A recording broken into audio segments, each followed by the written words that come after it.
आपको बताऊंगी कि लड्डू गोपाल को घर में रखने के क्या नियम होते हैं। वर्तमान समय में लड्डू गोपाल को घर में रखने का प्रचलन बहुत बढ़ रहा है। ऐसे में कोई उन्हें अपना बेटा, कोई सखा तो कोई पूजा के लिए उनको घर में लेकर आता है। घर लाने के बाद उन्हें केवल मंदिर में ही नहीं रखा जाता, बल्कि उनको अपने घर का सदस्य मानकर बिल्कुल वैसे ही रखा जाना चाहिए जैसे कि वो लोग खुद रहते हों। उन्हें भी उतना ही प्यार व आदर देना चाहिए जितना आप घर के अन्य सदस्य को देते हैं। इसके अलावा कई लोग तो कहीं पर आते जाते भी हैं तो वह अपने लड्डू गोपाल को साथ लेकर जाते हैं। ध्यान रखें, जिस तरह आप अपने बच्चों का जन्मदिन मनाते हैं, उसी तरह जन्माष्टमी के अलावा लड्डू गोपाल के घर में आने की तारीख के अनुसार भी लड्डू गोपाल का जन्मदिन मनाना चाहिए। तो चलिए जानते हैं कि लड्डू गोपाल को घर में लाने के क्या फायदे होते हैं, साथ ही उन्हें रखने के क्या नियम होते हैं। इस दिन लड्डू गोपाल को लेकर आए घर। लड्डू गोपाल को घर लाने का वैसे तो कोई शुभ मुहूर्त नहीं होता है, लेकिन अधिकतर लोग जन्माष्टमी के दिन उन्हें अपने घर लेकर आते हैं। इसके साथ ही ऐसा नहीं है कि आप उस दिन के अलावा लड्डू गोपाल को अपने घर नहीं लेकर आ सकते हैं, बल्कि आपका जिस दिन मन करे उसी दिन आप लड्डू गोपाल को घर में ला सकते हैं। लेकिन ध्यान रखें कि जब भी आप लड्डू गोपाल को घर में लाएं तो पूरी प्राण प्रतिष्ठा के साथ उनकी स्थापना करें। लड्डू गोपाल को किस रूप में घर लेकर आएं? तो मैं आपको बता दूं कि लड्डू गोपाल को घर में बाल स्वरूप में लाया जाता है और घर में लाने के बाद बिल्कुल बच्चों की तरह उनकी सेवा की जाती है। इसके अलावा बाल रूप में भी लड्डू गोपाल की प्रतिमा के साइज होते हैं। आप जो साइज के भी लेना चाहते हो वो साइज आप घर में लेकर आ सकते हैं। आप घर में जब लड्डू गोपाल लेकर आते हैं तो वैसे उनको रखने के कोई कठिन नियम तो नहीं होते हैं, लेकिन कुछ बातों का ध्यान रखना जरूरी होता है जिससे इनके प्रति आपके आदर भाव और प्यार में कोई कमी ना हो। तो चलिए अब वह नियम जानते हैं जिनका ध्यान रखना बहुत जरूरी है। नियमित रूप से जिस तरह आप अपने बच्चों को नहलाते हैं उसी प्रकार अपने लड्डू गोपाल को भी रोज स्नान करवाना चाहिए। इन्हें दूध, दही, शहद, गंगाजल, चीनी आदि से स्नान करवा सकते हैं। नहलाने के बाद लड्डू गोपाल को अच्छे से साफ करें, साफ सुथरे वस्त्र पहनाइए और श्रृंगार करें। ध्यान रखें, श्रृंगार करने के बाद उनकी पूजा अर्चना जरूर करें। उसके साथ ही घर में जो भी सात्विक भोजन बनता है उनका सबसे पहले भोग लड्डू गोपाल को ही लगाइए। हमेशा एक पानी का ग्लास उनके पास रखें।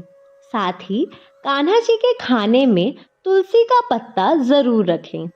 घर में कोई भी खाने की चीज आए तो सबसे पहले लड्डू गोपाल को ही भोग लगाएं। इसका कारण यह है कि लड्डू गोपाल आपके घर के सदस्य होते हैं। साथ ही यह भी ध्यान रखें कि उस चीज में प्याज और लहसुन आदि नहीं होना चाहिए। रात्रि में लड्डू गोपाल को अच्छे से सुलाइए और फिर सुबह फिर से वही प्रक्रिया करें। कुछ लोग घर के मंदिर में रखने के लिए लड्डू गोपाल की प्रतिमा लेकर आते हैं। वो चाहें तो इन नियमों के पालन कर सकते हैं, नहीं तो सिर्फ पूजा और भोग लगाकर ही उन्हें मान सकते हैं। यदि आप भी कान्हा जी को अपना बेटा बनाकर लेकर आए हैं और उनकी सेवा उठाकर आए हैं तो आप लड्डू गोपाल को कभी भी घर में अकेला नहीं छोड़कर जाएं, क्योंकि वह उनका बाल स्वरूप है और आपको पता होगा कि छोटे बच्चे को घर में अकेला छोड़कर नहीं जाते हैं। ऐसे में या तो आप उन्हें अपने साथ लेकर जाएं या फिर किसी भरोसे वाले व्यक्ति के पास उन्हें छोड़कर जाएं जो उनकी अच्छे से सेवा और अच्छे से पूजा करे पूरे भाव के साथ। लड्डू गोपाल को कभी भी झूठे हाथों से ना छुए और ना ही किसी और को छूने दे। कारण यह है कि ऐसा करना अच्छा नहीं माना जाता है। ध्यान रखें कि पूजा के बाद माफी जरूर मांगे, क्योंकि यदि कोई गलती हो गई हो आपसे तो कान्हा जी उसे माफ करें। घर में लड्डू गोपाल को रखने के फायदे। घर में लड्डू गोपाल को रखने के बहुत से फायदे हैं।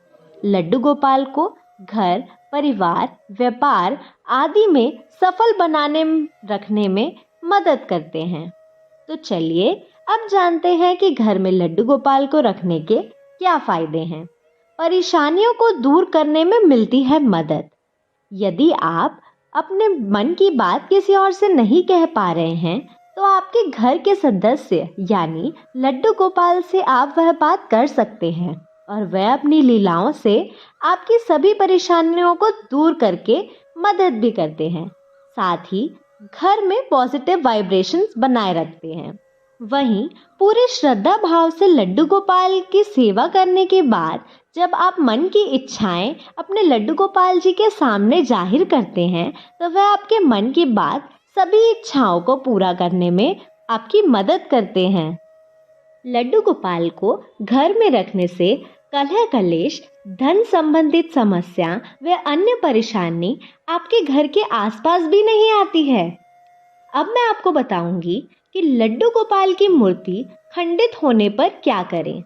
कई बार ऐसा हो जाता है किसी कारणवश मूर्ति खंडित हो जाती है तो उसके बाद आपको उन्हें घर में नहीं रखना चाहिए बल्कि फूलों से लिपेटकर उनके शुद्ध जल में प्रवाहित कर देना चाहिए। इसका कारण यह है कि खंडित मूर्ति को घर में रखना शुभ नहीं माना जाता है। प्रवाहित करने के बाद आप चाहें तो घर में दोबारा वैसे ही लड्डू गोपाल का स्वरूप ला सकते हैं और उनकी सेवा शुरू कर सकते हैं। नियमित आरती करें। जब जब लड्डू गोपाल को भोग लगाएं तब तब उनकी आरती जरूर करें। भगवान श्री कृष्ण की आरती के साथ ही धूप बत्ती भी जरूर जलाइए। भगवान श्री कृष्ण को बेल के फूल और केला अति प्रिय है। आरती करते वक्त आप लड्डू गोपाल को हर चीज जरूर अर्पित करें। इसके साथ ही लड्डू गोपाल के पास राधा रानी की प्रतिमा जरूर रखें और उनकी भी आरती करें। दिन में 4 बार लड्डू गोपाल की आरती करना अनिवार्य है। आशा करती हूँ कि आपको मेरी वीडियो पसंद आई होगी। पसंद आई है तो लाइक, शेयर, सब्सक्राइब ज़रूर कीजिए और ऐसी और वीडियोस के लिए बेल नोटिफिकेशन ज़रूर दबा दीजिए। जय श्री श्याम, जय श्री कृष्णा।